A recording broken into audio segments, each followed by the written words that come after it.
Eh, actually, ma'am, natakot din ako kasi nood ako sa TV, nabuya ko yung pangalan. Kung tapos yung nakita ko na spelling, iba pala.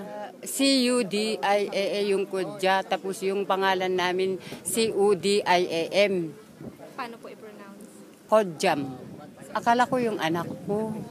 Ano pong naramdaman? Masakit na talaga noon. Kinabaan na ako, ma'am. Ano po akala niyo mangyayari?